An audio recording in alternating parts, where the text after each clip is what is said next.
Beleza. Então, este foi o último slide, né, da aula anterior, onde praticamente estabelecimos que o movimento do problema de dois corpos pode ser reduzido ao problema do movimento de uma partícula que se movimenta num plano orbital, porque já estamos tendo em conta a conservação do momento angular, né?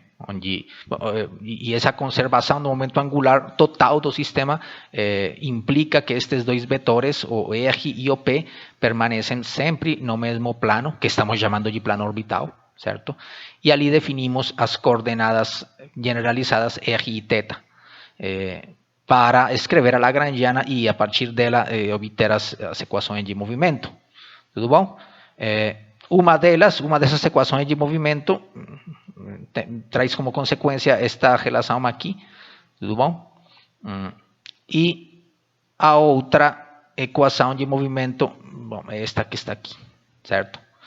A gente aproveitou que existe uma outra grandeza conservada, que é a energia mecânica total, que é esta aqui, por conta de que a interação entre as duas partículas é de tipo conservativo, né? Uma interação conservativa. Então, a energia mecânica é conservada, ou seja, que toda esta coisa, ao longo do tempo, vai permanecer constante.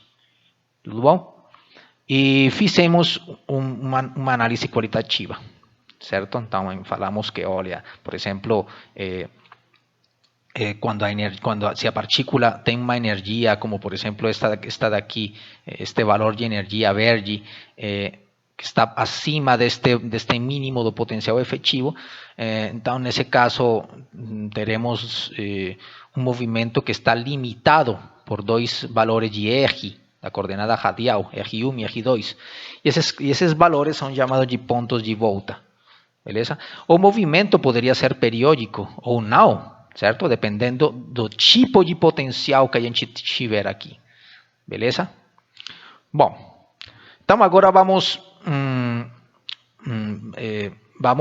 analisar quantitativamente a equação de movimento. Beleza?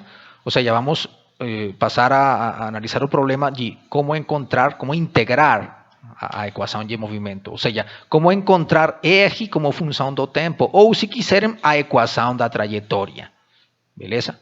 Então a gente poderia fazer isto de duas formas. Uma delas vai ser solucionar esta equação diferencial, que está aqui, é uma equação diferencial de segunda ordem, beleza? Bom, aqui a incógnita dessa equação diferencial seria este R, certo? Uma vez a gente conhece a forma específica do potencial, então teremos, bom, em teoria poderíamos solucionar essa equação diferencial, enfim, dependendo da forma que tiver esse V.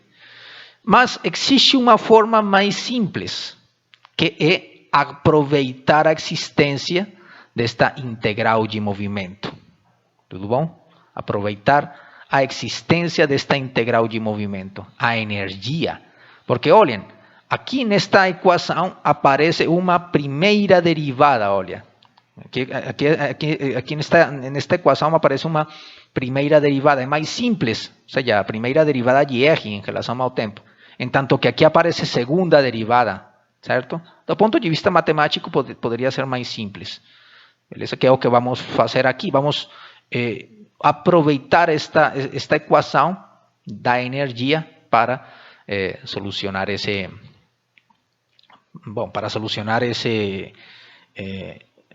problema, né, de encontrar a equação da trajetória. Então esse vai ser o nosso problema aqui, encontrar a equação da trajetória.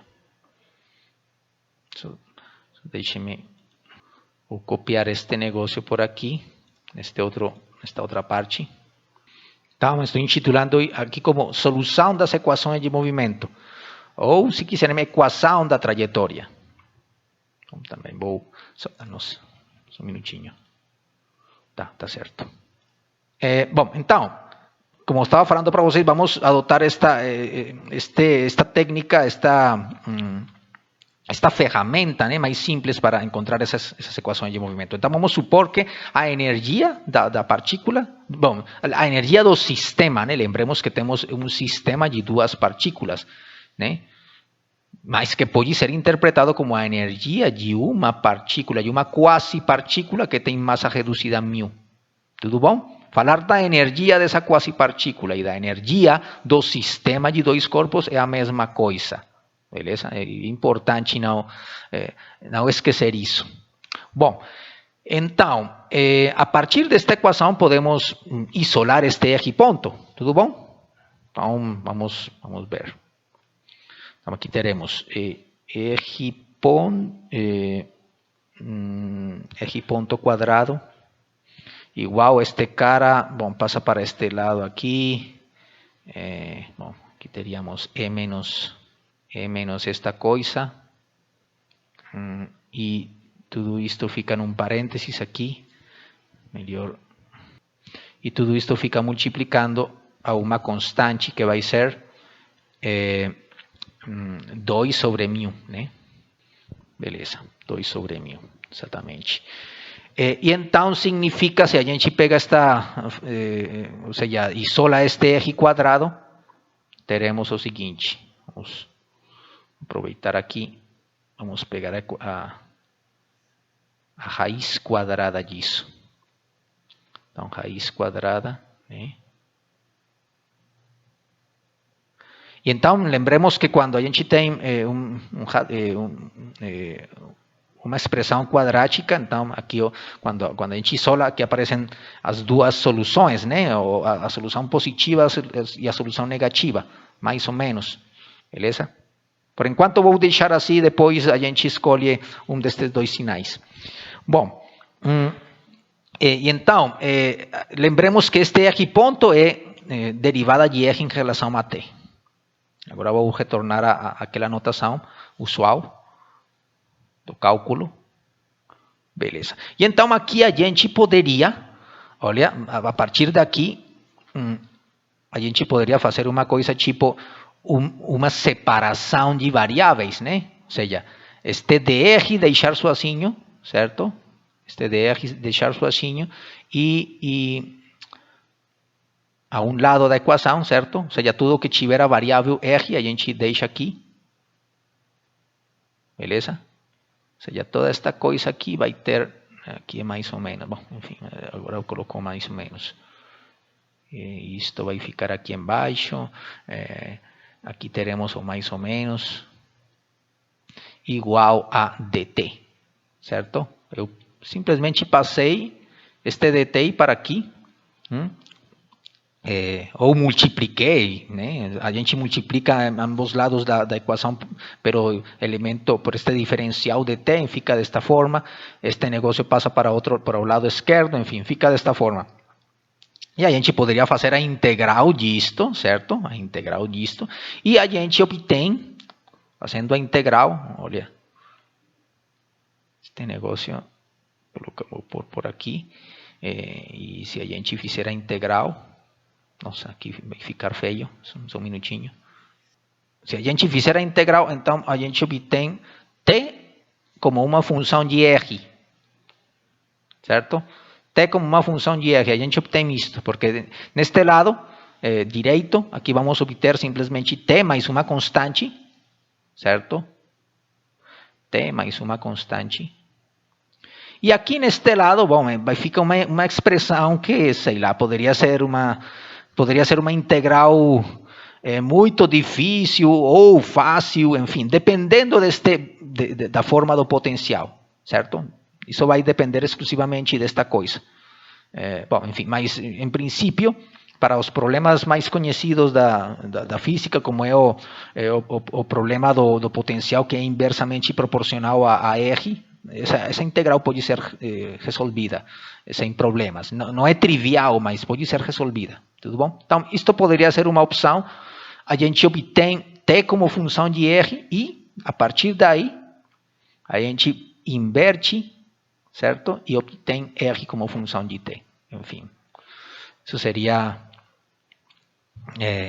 Esse seria o procedimento, né? Uma forma de abordar este problema. Mas, olha, existe outra forma que é mais interessante.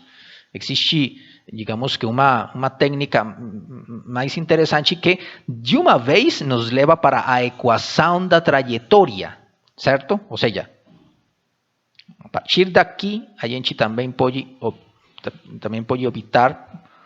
pode escolher obter a equação da trajetória.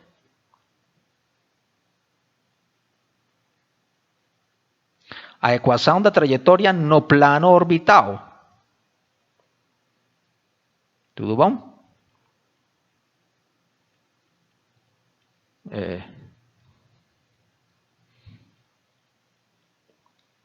E quando eu falo a equação da trajetória, significa que a gente escreve R como função de θ ou θ como função de R.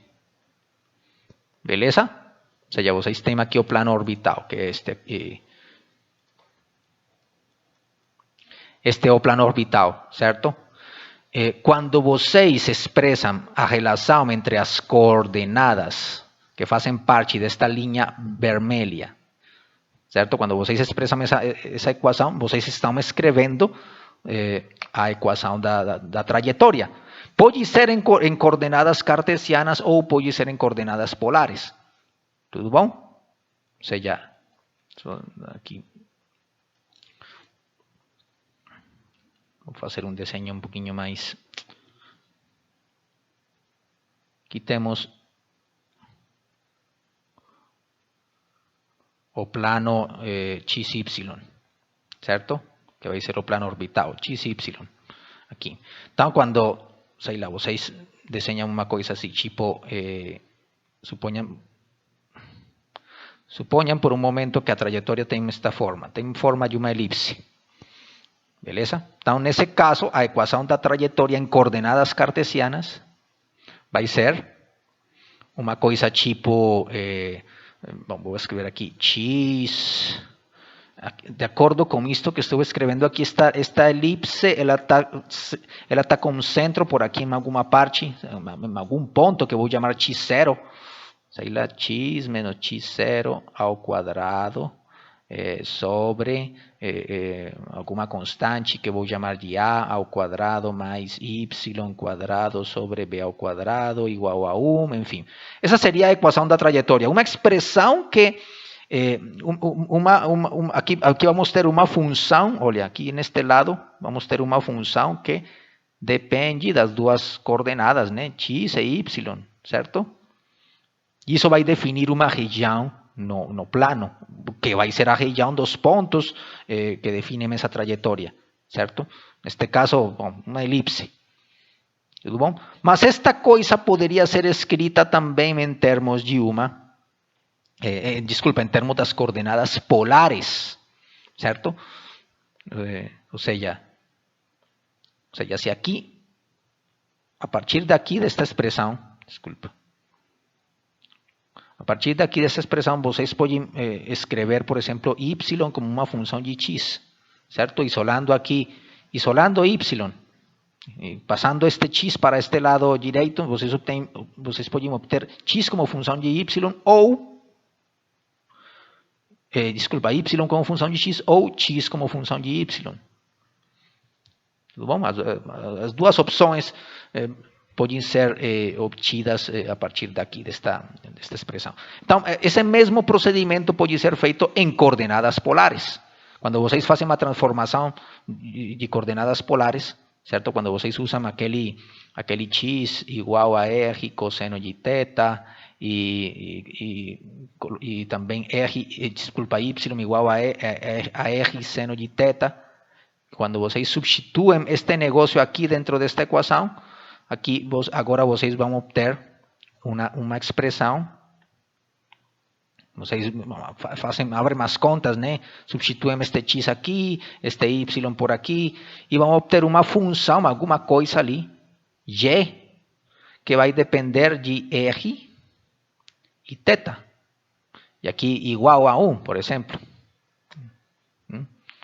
Então, isso nos vai levar a uma expressão, isso vai nos permitir expressar R como função de θ ou θ como função de R. Então, isso é a equação da trajetória. Isso é o que a gente pode obter a partir desta relação, bom, e a partir de outras relações que temos obtido aqui nesta análise. Tudo bom? Então, por isso que vamos entrar nesses detalhes que são importantes, né? Porque esta equação da trajetória de uma vez vai nos falar, olha, que tipo, beleza? Que tipo de movimento vai efetuar a partícula, que digamos que é o problema central da física newtoniana, da mecânica clássica, encontrar qual é a trajetória dessa coisa, né? Dessa partícula que a gente está observando, ou desse sistema.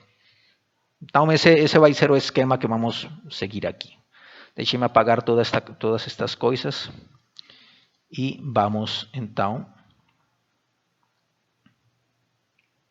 como problema da trajetória. Deixe-me verificar se está tudo certo com a gravação. Parece que está tudo certo. E deixe-me verificar se tem perguntas. Alguém? Beleza. Então, vamos continuar aqui. Beleza, então, o objetivo é expressar R como função de θ ou θ como função de R. Ou seja, que a gente vai usar o fato de que este θ, certo? De que a outra, digamos, de que a outra coordenada, θ, certo? Outra coordenada generalizada, também depende do tempo, né? E evidentemente a gente fala da derivada de θ em relação ao tempo, enfim. E já sabemos como é esta derivada de θ em relação ao tempo, pelo que já estabelecimos na aula anterior. A partir desta equação, certo? A gente fala que θ ponto é igual a L sobre μ R quadrado. Então, isto que vamos considerar aqui. Derivada de θ em relação ao tempo é igual a isto. Bom, então isto aqui vai ser tido em conta.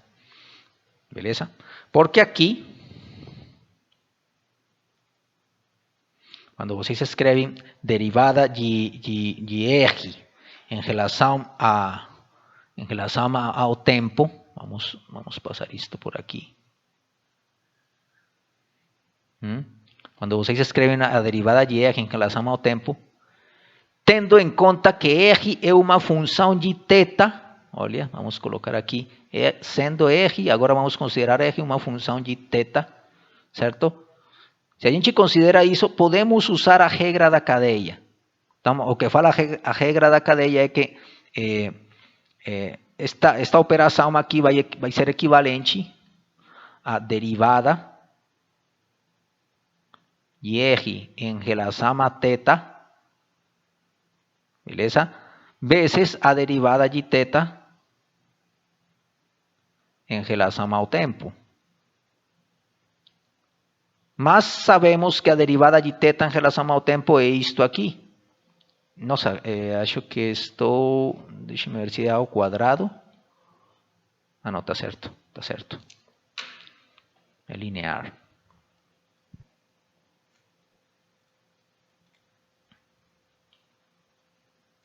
Tá certo. Então, é só substituir isto aqui nesta parte. Então, vou aproveitar.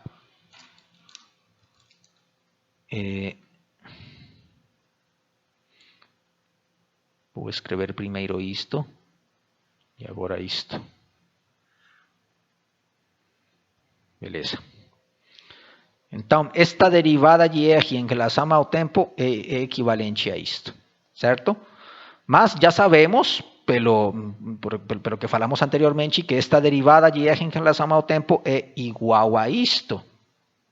Beleza? Então, podemos falar que este negócio vai ser igual a mais ou menos, vamos levar este negócio para aqui embaixo, mais ou menos raiz quadrada desta coisa. Beleza? Então, bom, esta vai ser uma expressão uma expressão que vai nos facilitar, né, descobrir a equação da trajetória, porque aqui é simplesmente fazer uma coisa similar a que a gente fez aqui com estas variáveis R e T. Mas agora estamos falando das variáveis R e θ. Beleza? Então, deixe-me limpar aqui este negócio. Vamos aproveitar o espaço um pouquinho mais. Beleza. Então, aqui, só fazendo um pouquinho de álgebra, este termo pode passar para este outro lado. Este cara por aqui. Este cara aqui embaixo. Pronto. Beleza. E que outra coisa poderíamos simplificar? Este μ pode entrar aqui, certo? Este μ entra aqui como μ quadrado, então fica 2μ. Este μ aqui, então fica 2μ aqui embaixo, aqui dentro da raiz, certo? 2.000. Que outra coisa poderíamos fazer? Bom, acho que assim, desta forma, poderíamos deixar. R quadrado sobre L, enfim. Certo? Beleza. E agora, então, fazemos a separação de variáveis. Aqui procedemos a integrar, né? Podemos deixar... Esta vai ser uma equação diferencial que pode ser resolvida pelo método de separação de variáveis. Então, podemos deixar aqui neste lado esquerdo tudo que tiver R, a variável R aqui. Que, por exemplo, neste lado tudo tem a ver com a variável R, não aparece θ em nenhuma parte, certo? Então, vamos passar este negócio para aqui embaixo. E este de θ vamos deixar sozinho no lado direito. Então, vamos fazer isso. Vou deixar por aqui e este cara por aqui embaixo. Isso ficou feio, né? Este DR, certo? E este L pode subir aqui para que fique mais legal. O L. Pronto, então fica desta forma. Só deixe-me verificar se não estou esquecendo alguma coisa por aqui. Bom, beleza. Nossa. Bom, e para que fique ainda mais legal, este de θ vou colocar melhor assim. De θ igual a mais ou menos esta coisa. Vamos deixar aqui. Certo? De θ igual a isto. E teremos então agora uma integral. Agora vamos integrar, né? Vamos fazer a integral indefinida. Vamos nos dois lados da equação, então aqui ficaria assim, certo? Integral indefinida desta coisa. E esta integral indefinida aqui vai dar θ, certo? Mais uma constante, enfim, aqui vamos ter mais uma constante de integração. E essa constante de integração eu vou supor que vai ficar por aqui neste lado, certo? Ou seja, aqui vai ficar θ. Olha, aqui vai ficar θ.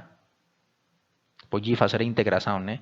θ mais alguma constante de integração, certo? E esta constante de integração ela passa para outro lado da equação. Sei lá, posso renomear como quiser essa equação. Essa constante, desculpa. Que mais ou menos C, se como quiserem, menos C, enfim. E essa constante de integração ela pode se misturar com uma constante de integração que vai sair depois de fazer esta integral. Beleza? Então, para efeitos práticos, eu vou apagar aqui este C, tendo em conta que aqui vai aparecer de todas formas uma constante de integração. Beleza? Não, ou seja, isso não vai ter importância, por enquanto.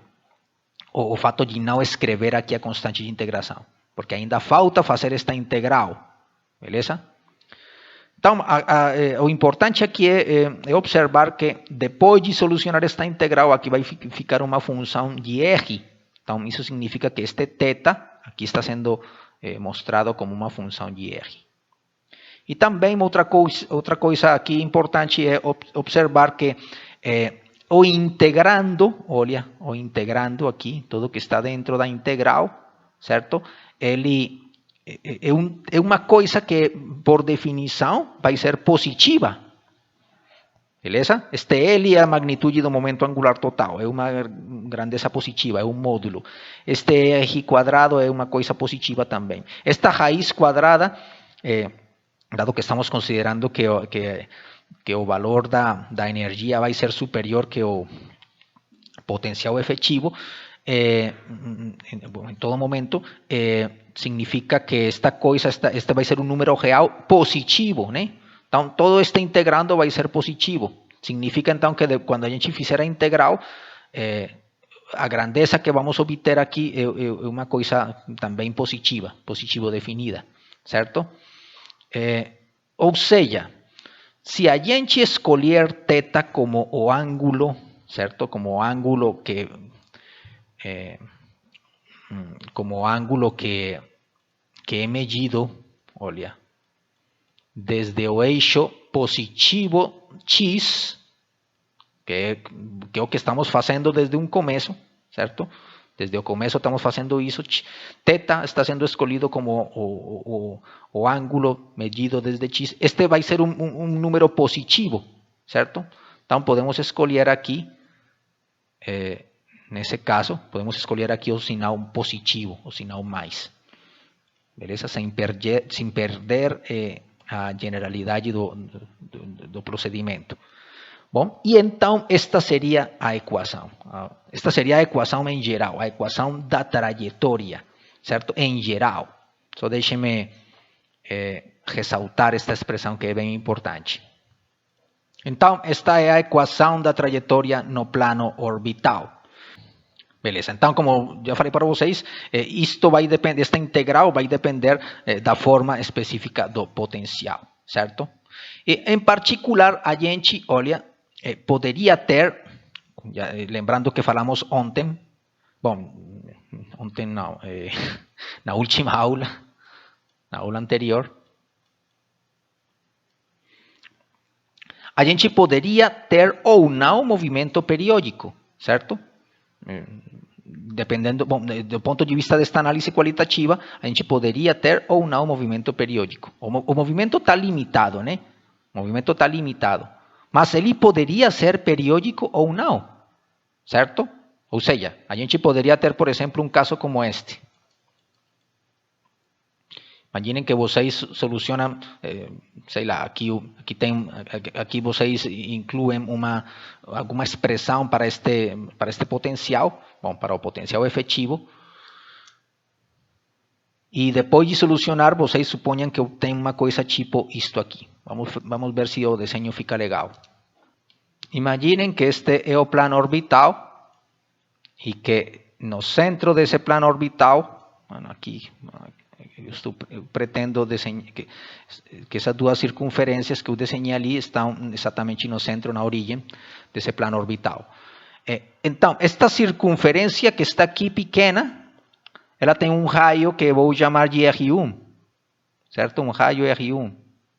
E esta outra grande vai ter um raio R2. R2. Beleza? Então, esses são os dois raios, certo? Estamos falando em coordenadas polares, né? São os dois valores de coordenada radial que estão definidos, que estão representados neste desenho, olha.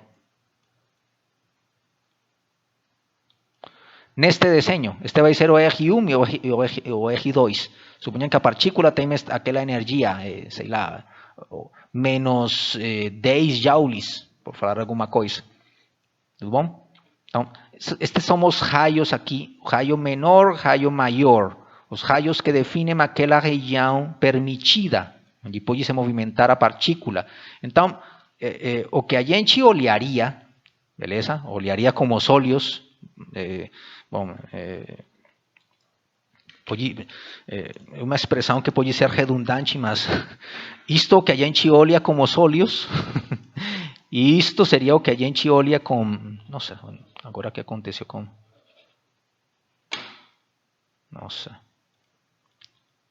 e isto seria o que a gente olha com, talvez com a mente, sei lá, bom, Ou seja, nesta representação, aqui estamos falando simplesmente, olha, a partícula está sendo restrita a este conjunto de valores de R, certo? Quando a gente passa para o espaço de configuração, para o espaço de configuração, já estou falando aqui de um termo do qual vamos falar bem em detalhe mais para frente, mas bom, aqui já estou aproveitando o espaço de configuração, ou seja, o espaço das coordenadas generalizadas, né?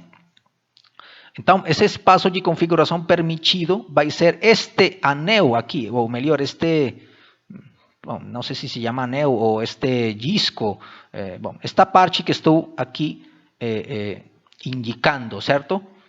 Esta vai ser a parte permitida. A parte proibida vai ser, sei lá, tudo o que estiver fora este negócio aqui e este negócio aqui vão ser proibidos. Então, a partícula, imaginem vocês que ela tem que ela faz um movimento mais ou menos desta forma. Imaginem que vai ser uma coisa tipo assim. Ela vai começar por aqui, algum raio aqui, depois ela faz isto, depois ela retorna para este outro aqui, depois faz isto, mas olha, ela nunca vai fechar, ela nunca vai se fechar. Está ficando feio, mas o que eu pretendo falar para vocês é que é possível que enquanto o tempo vai transcorrendo, certo? Essa coisa não vai se fechar. Certo? Suponham que este vai ser o ponto inicial, né? E este vai ser o ponto final, certo? O ponto inicial e o ponto final. E imaginem que este ponto inicial e este ponto final nunca ali se encontram, beleza? A partícula ela vai se movimentar, sei lá, nessa região, e pode ser que ela preencha toda essa região e nunca ela se feche, certo? Isso é uma possibilidade que a gente poderia ter, né? Ali, nessa situação, certo? Isso é uma possibilidade, é uma opção. Mas outra possibilidade é que a gente tenha uma partícula que seja, uma trajetória que seja fechada, que se feche, ou seja, que em algum instante de tempo ela se encontre, certo? O ponto inicial e o ponto final se encontrem. Tudo bom? Ou seja, por exemplo, deixe-me apagar aqui esta. Então, uma outra opção é que, por exemplo, vocês tenham uma coisa tipo assim, né? Alguma coisa esquisita e depois ela volte para aqui. Bom, se encontre e novamente seja repetido esse movimento, certo? Seja repetido esse movimento. Bom, aqui estou desenhando uma trajetória feia, né? Vamos ver que realmente isto não vai corresponder com a realidade, mas o conceito é esse, né? Olha, ou seja, uma trajetória fechada vai ser aquela que se repete sobre ela mesma. Ela se repete sobre ela mesma. Em cada instante existe um intervalo de tempo no qual existe um ponto inicial e um ponto final que vamos encontrar aqui, certo? Que vamos encontrar e vai se repetir. E não vai preencher toda esta parte, como no caso anterior. Enfim. Então, cabe a pergunta, olha, quais serão aqueles casos que permitem obter trajetórias fechadas, certo? Deixe-me apagar aqui isto. Ou mais especificamente, para quais tipos de potencial, certo? Quais tipos de potencial ou de energia potencial? Bom, V de R. Para quais funções? V de R, certo? Lembrem que este V, ele define o potencial efetivo. O potencial efetivo é V mais uma outra coisa que depende de R quadrado, o inverso de R quadrado. Enfim, então, para quais tipos de potencial V de R existem trajetórias fechadas? Ou seja, movimento periódico. para quais tipos de potencial, para quais casos de força central também, né? Existem trajetórias onde a gente consiga definir um período, um movimento periódico, certo? E para quais não, para quais tipos de potencial não é possível fazer isso. Bom, acho que formular a pergunta assim é suficiente, beleza? Então, essa pergunta é fundamental, é importantíssima, certo? Para o caso, para o caso do movimento dos planetas, né? Porque obviamente desde tempos, não sei quanto, né? Desde que o ser humano tem uma possibilidade de fazer medições no céu, beleza? Ou seja, medições sobre o movimento dos planetas, a gente percebe que existem movimentos periódicos, né? Dos astros, dos corpos celestes, certo? Existem esse tipo de movimentos, tudo bom? Como foi observado por Kepler e pelos astrônomos que estiveram antes dele, né? Ou seja, pelos astrônomos nos quais ele também estava baseado, certo? Eles percebiam que existiam movimentos, certo? Que era possível definir esse tipo de movimento periódico, né? E então, essa pergunta é fundamental porque o fato de descobrir, o fato de observar que existem trajetórias fechadas, quando a gente observa os corpos celestes fora da Terra, né? Isto vai nos levar a qual vai ser a forma deste potencial, certo? Isso vai nos levar a estabelecer uma relação, beleza? Entre esta observação astronômica, tudo bom? E esta outra coisa, este outro elemento que ele faz parte da teoria, da nossa forma de explicar o mundo, certo? Isso vai nos permitir uma conexão entre o que a gente observa, isto vai ser, vou por aqui, observação, com instrumentos, beleza? Pode ser telescópios, sei lá, enfim, com instrumentos de medição. O que a gente pode observar com a teoria, certo?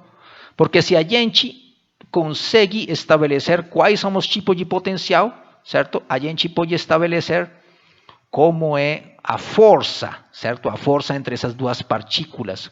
Qual vai ser a força entre esses dois corpos? De que tipo é essa força central? Qual é a expressão matemática para essa força central? Beleza? Então,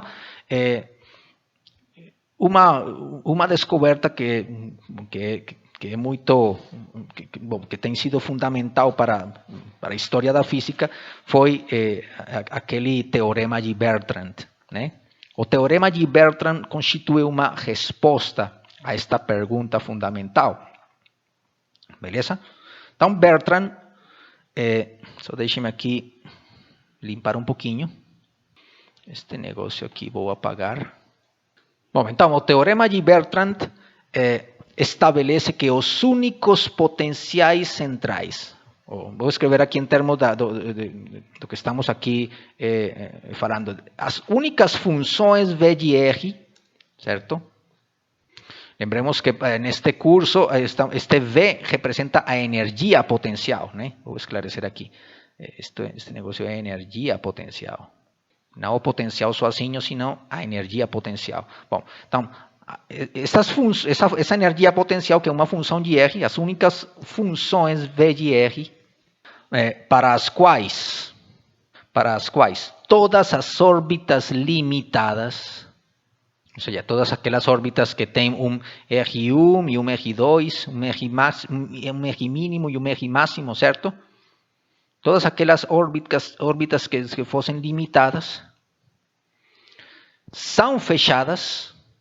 Bom, as únicas funções V e R para as quais todas as órbitas limitadas são fechadas são este aqui. Este vai ser V de R igual a, bom, uma constante que vou chamar de kappa. Aqui vamos ter menos, esse menos é importante. Uma função kappa aqui. Sobre R. Beleza? E também este outro tipo de função. P de R igual a kappa vezes R ao quadrado. Onde esta kappa é uma constante maior do que zero. Positiva, portanto. Então, estas funções, olha, estas duas funções definem problemas específicos. Este cara vai representar esta opção, esta primeira opção, vai representar o conhecido problema de Kepler. E este aqui vai corresponder a energia potencial de um oscilador harmônico. Bom, um oscilador harmônico isotrópico, né? Bom, vamos chamar isso a lei de Hooke. Então, esses são os dois únicos tipos de funções onde podem ser percebidos movimentos periódicos, né? Ou seja, órbitas limitadas, fechadas, órbitas fechadas, certo? No caso em que elas estiverem limitadas, né? Olha, as órbitas limitadas são aquelas que neste gráfico, por exemplo, correspondem a esta situação, certo? Elas têm dois pontos de volta, né? Um R1 e um R2, certo? Se, por exemplo, vocês escolherem uma energia, por exemplo, igual a zero, uma energia igual a zero, certo? Se escolhem uma energia E igual a zero, então aqui esta parte, esta linha vai ser uma assíntota para esta função amarela, certo? Então aí esse movimento não vai ser limitado, olha. A órbita só vai ter um ponto mínimo de volta, certo? Mas não vai ter um ponto máximo. Ela pode se movimentar até o infinito, ou talvez vir desde o infinito e coligir, né, entre aspas, coligir com esta barreira de potencial aqui e depois voltar, certo? Se, por exemplo, a partícula tiver uma energia maior do que zero, que seja, por exemplo, uma coisa como estas aqui, um valor de energia como este, certo? Então, aqui, nesse caso, vai ser um caso similar a este, né? A partícula pode ir até o infinito e pronto, né? Ou talvez vir desde o infinito, coligir com esta barreira de potencial e voltar, certo? Então, estes dois casos aqui, eles correspondem a movimento não limitado, certo? Movimento não limitado. Este aqui e este aqui. Nossa, deixe-me, para não fazer confusão. Movimento não limitado vai ser este caso aqui e este caso aqui. E este potencial efetivo vai corresponder a uma situação de 1 sobre R, né? Ou seja, vai ser a primeira opção que estamos analisando ali. Então, quando a energia for maior ou igual do que zero, o movimento não é limitado, certo? Esta energia que vai ser menor do que zero, ele vai corresponder ao movimento que é limitado. Movimento limitado. Órbitas limitadas. Então, é deste tipo de movimento que a gente está falando ali no teorema de Bertrand, certo? Então, as únicas funções que permitem órbitas fechadas, no caso em que o movimento seja limitado, são este aqui e esta outra, certo? Então, isto, digamos que é muito importante como já falei para vocês, do ponto de vista de descobrir qual é o tipo, certo? Qual é o tipo de força que faz com que os objetos celestes efetuem este tipo de elipses, por exemplo, este tipo de trajetórias, certo? E, obviamente, entre estas duas opções, a gente escolhe esta primeira, né? Porque já a gente percebe que aquele negócio da atração gravitacional, certo? É uma coisa que é inversamente proporcional à distância entre os corpos, beleza? Isto é completamente o oposto, né? Este negócio é proporcional à distância, este negócio cresce com a distância. Então, a gente escolhe esta opção. Então, digamos que esta identificação desta primeira opção, certo? Com esta observação, isto nos leva a concluir que aquela força central, certo? Aquela força central que é obtida a partir deste potencial central, dessa energia potencial central, através desta fórmula conhecida, né? A força é a derivada, é o gradiente do potencial. Neste caso, dado que depende só da variável R, vai ser a derivada em relação a R, a derivada total em relação a R desta energia potencial. E quando vocês fazem essa operação ali, então vocês vão obter uma força que é proporcional, certo? Ao quadrado, ao inverso, né? Do quadrado da distância. Bom, então isso basicamente é a lei de atração universal de Newton. Beleza?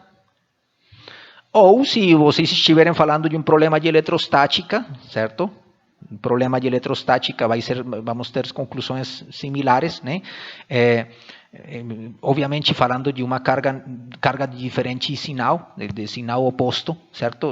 Uma carga positiva, outra carga negativa, então ali temos uma atração similar a esta, né?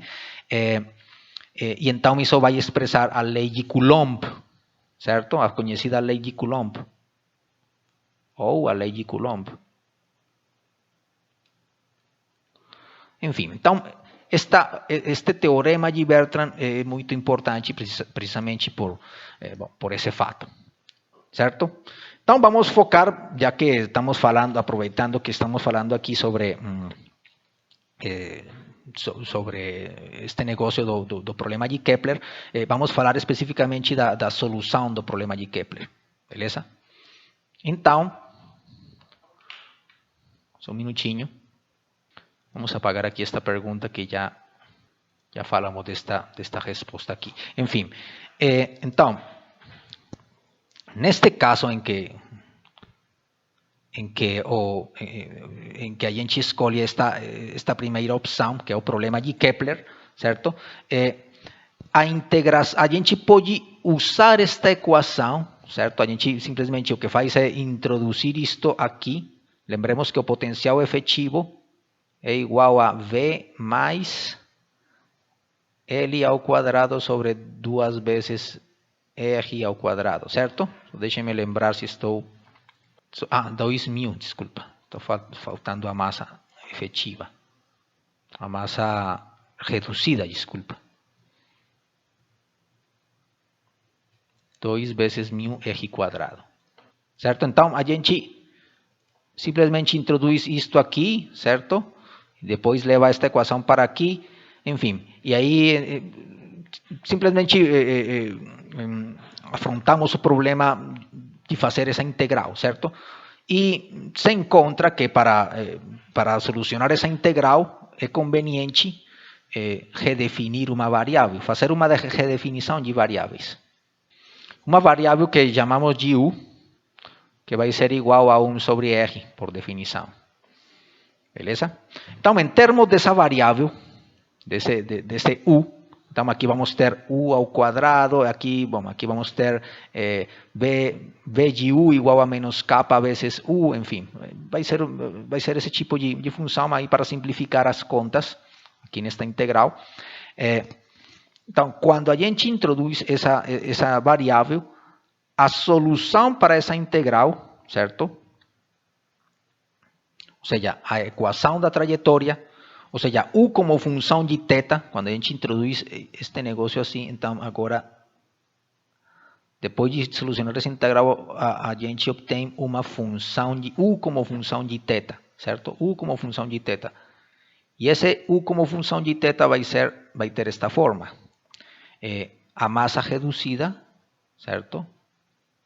Massa reduzida vezes aquela constante kappa, certo? Esta constante que está aqui, que é positiva sempre, sobre o módulo do momento angular ao quadrado, vezes 1 mais uma constante que vamos chamar de E, bom, que vai representar uma propriedade das curvas ali, da trajetória, né? Vezes cosseno de θ. Certo? Ou seja que, com a ajuda dessa variável, a gente pode estabelecer que 1 sobre R é igual a isto. É exatamente igual a isto. E esta vai ser a equação da trajetória. E este E, o que vai ser? Como está definido esse E? É igual a raiz quadrada de 1 mais 2 vezes a energia mecânica total, vezes L ao quadrado, o módulo do momento angular total, sobre a massa reduzida, kappa ao quadrado. E este negócio é chamado de parâmetro de excentricidade. Deixa-me fazer um pouco de espaço. Este negócio aqui acho que já não vamos precisar mais. Então, isto aqui é a equação da trajetória no problema de Kepler, né? Só nesse problema de Kepler. Então, este negócio aqui, aqui aparece então o parâmetro de excentricidade. Bom, aparecem as outras constantes que definem o problema, e esse parâmetro de excentricidade, ele depende da energia, do momento angular, enfim, daquela constante e da massa reduzida. Certo? E então vamos cair aqui em três possibilidades, né? Três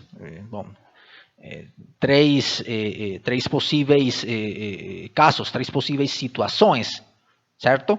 Então, duas delas vão corresponder ao caso de movimento que não é limitado, beleza? E outro deles vai corresponder ao movimento limitado, certo? Ou seja, uma vez a gente identifica onde é possível obter órbitas fechadas, bom, escolhemos aqui esta opção, certo? Introduzimos nesta equação, tudo bom? E o resultado vai ser isto, né? Bom, depois de fazer um monte de contas, o resultado vai ser este aqui, certo? Mas isto, olha, esta expressão, ela não é exclusiva do movimento limitado, né? Não é exclusiva. Aqui poderia a gente ter movimento limitado e movimento não limitado, dependendo, olha, de como seja a energia. Dependendo de como a gente escolher os valores de energia. Então, a gente tem três opções ali. Uma delas, vamos numerar estas opções por aqui. Beleza? Vamos apagar aqui esta parte. Três opções. A primeira é, por exemplo, quando a energia for menor que zero, que é o caso em que o movimento é limitado, certo? Então, nesse caso, olha o que significa, o que teremos aqui. Se a energia for menor que zero, observando esta expressão, se a energia for menor que zero, este vai ser um número negativo. Obviamente, aqui a gente vai exigir que este negócio seja maior do que este outro cara, certo? Para ter um número real aqui. Bom, de fato, acho que bom, obviamente o valor da energia que a gente tem que escolher é precisamente tem que ser consequente com o fato de obter um número real aqui, certo? Então, para aquele valor de energia menor do que zero, significa que este parâmetro de excentricidade ele vai ser menor do que 1, certo? Porque aqui vamos ter um número menor do que 1 e aqui teremos um sinal negativo, por conta de que esta energia vai ser um número negativo. Então, o resultado vai ser um número menor do que 1. E isso vai identificar aquelas curvas que denominamos elipses. Isto vai representar uma elipse de excentricidade E. Bom, então, este parâmetro de excentricidade, neste caso particular, vai representar precisamente a excentricidade da elipse. Beleza? Ou seja, aquela razão entre o semi-eixo maior e o semi-eixo menor. Tudo bom? Vocês têm aqui uma elipse, certo? Tudo bom? Então, ela tem um semi-eixo maior e um semi-eixo menor. Então, essa relação entre eles, certo? Neste caso, bom, essa relação entre eles vai definir essa excentricidade, enfim. Agora, quando a gente tem esta outra opção, a segunda opção, a gente pode ter uma segunda opção, que é que a energia seja igual a zero, por exemplo. Nesse caso, então, obviamente aqui de acordo com esta equação, este negócio vai desaparecer, vai ser zero. Então, o parâmetro de excentricidade é igual a 1, certo? É igual a 1. E vocês sabem que uma elipse cuja excentricidade é igual a 1, desculpa, uma figura cujo parâmetro de excentricidade seja igual a 1, esse negócio vai corresponder, bom, a uma parábola, enfim, a uma parábola.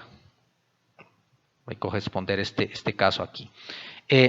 E para E igual a 0, olha, vai ser a terceira, desculpa, é maior do que 0. Maior do que 0.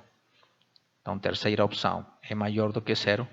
Teremos aqui, aqui temos um número positivo, certo? Então, aqui, este negócio vai ser um número maior do que 1. Então, a gente vai ter uma hipérbola. Bom, não sei se o nome é hipérbola ou hipérbole, não sei. Só deixe-me verificar aqui. Hipérbole. Hipérbole. Olha, porque nossa, uma curiosidade aqui em espanhol, hipérbole é uma figura literária, né? Hipérbola é uma figura geométrica. Em português, acho, não sei se é o oposto, mas, bom, enfim, é uma curiosidade, né? Então é hipérbole, uma hipérbole. Então teremos esses três casos. Tudo bom? Aqui dentro deste caso da elipse, certo? Da elipse com excentricidade E, observem que este E pode ser menor do que 1, é um número que está entre 1 e 0. Que eu estou esquecendo de colocar aqui. Entre 1 e 0. Ou seja, E pode ser menor que 1 e maior ou igual que 0. No caso em que a excentricidade é igual a 0, então temos uma circunferência. E igual a 0 é uma circunferência. Beleza? Então podemos fazer, digamos que uma representação, um esquema, aqui tendo em conta este desenho, certo? Então só deixe-me copiar isto. Bom, vou deixar aqui este R1 e este R2. Aqui esta vai ser uma energia igual a 0 e esta vai ser uma energia maior do que 0, certo? Então aqui teremos elipses aqui teremos parábolas e aqui teremos hipérbole. Beleza. Então, aqui no caso da elipse, certo? Como estava falando para vocês, existe um caso particular em que a excentricidade é zero, certo? Que vai ser o caso em que a energia, olha, a energia vai ser exatamente igual a este potencial efetivo mínimo. Olha, aqui vamos ter um potencial efetivo mínimo, certo? Vai ser este aqui. Beleza? Então, quando a energia é igual a isso, certo? Então, aqui teremos um caso particular de uma elipse, que vai constituir uma circunferência. Então, observem que uma circunferência é aquela curva no plano. Vamos desenhar aqui o plano orbital, x, y. Então, uma circunferência vai ser aquela figura onde, olha, onde R1 e R2 são iguais, certo? Onde os pontos de volta, R1 e R2, eles vão ser iguais, certo? Imaginem que vocês descem este valor de energia. Este valor de energia vai descer, imaginem esta linha descendo cada vez mais aqui, né? Descendo. Então, observem que a distância entre R1 e R2 vai diminuindo cada vez mais hasta encontrar aqui nesta situação limite, que é aquele pontinho, certo? Que é aquele pontinho que está aqui vai representar o único ponto de volta, certo? Então, uma circunferência vai estar definida por esse R1 igual a R2. Que vai ser uma coisa tipo isto aqui, certo? Uma circunferência. Bom, uma circunferência, só deixe-me ver se é uma circunferência centrada na origem. Sim, é uma circunferência centrada na origem. Enfim. Então, uma elipse então vai ser esta elipse, certo? Que vai estar representada por este caso de energia menor do que zero. Ela vai corresponder então a uma figura que mais ou menos podemos representar assim, desta forma. Olha, mais ou menos assim. Deixem-me ver se aqui dá para aproveitar este negócio. Deixem-me ver se dá para... Isso, exatamente, isso é o que eu queria fazer. Bom, ou seja, aqui vocês podem observar que uma elipse é uma circunferência sobre a qual eu estou fazendo uma deformação determinada, né? Bom, então, agora, esta elipse, ela não vai estar, como vamos ver daqui a pouco, não vai estar centrada na origem, sino em alguma outra parte, o centro da elipse, né, que vai ser por aqui. Digamos que vai ser este assim. Então, a elipse, isto é um exemplo do que poderia ser aquela elipse, né? Então, aquela elipse vai ter um R1 e um R2. Suponham que a elipse é correspondente a esta energia de aqui, certo? Então, o R1 vai ser a distância entre a origem, certo, do sistema de coordenadas, e aquele ponto que fica mais próximo, que vai ser este aqui, certo? Então, este vai ser R1. Esta distância entre este negócio y este otro, no sé, a distancia entre este cara y este otro cara va a ser R1, ¿cierto? Este va a ser o R1. Y o R2 va a ser a distancia entre a origem y outro ponto que fica mais afastado, o R2. certo? Quando a gente está falando de elipses nas quais dos focos fica ao Sol, para o caso do movimento dos planetas, esta coisa é chamada de periélio, e este negócio é chamado de afélio. No caso do movimento planetário, né, em torno do Sol, periélio e afélio, o ponto mais perto ou o ponto mais afastado, beleza? Bom, nos outros casos que vamos ter parábolas, então o negócio vai ser mais ou menos, vai ter esta forma. Uma parábola vai ter uma forma mais ou menos assim, sei lá. E uma hipérbole vai ser uma coisa similar a esta parábola, mas um pouquinho mais aberta. Nossa. Todas estas coisas são exemplos de seções cônicas, se chama isso. Porque elas são obtidas fazendo cortes de um cono em 3 dimensões. Vocês podem imaginar que tem, sei lá, um espaço abstracto por aqui. Não sei.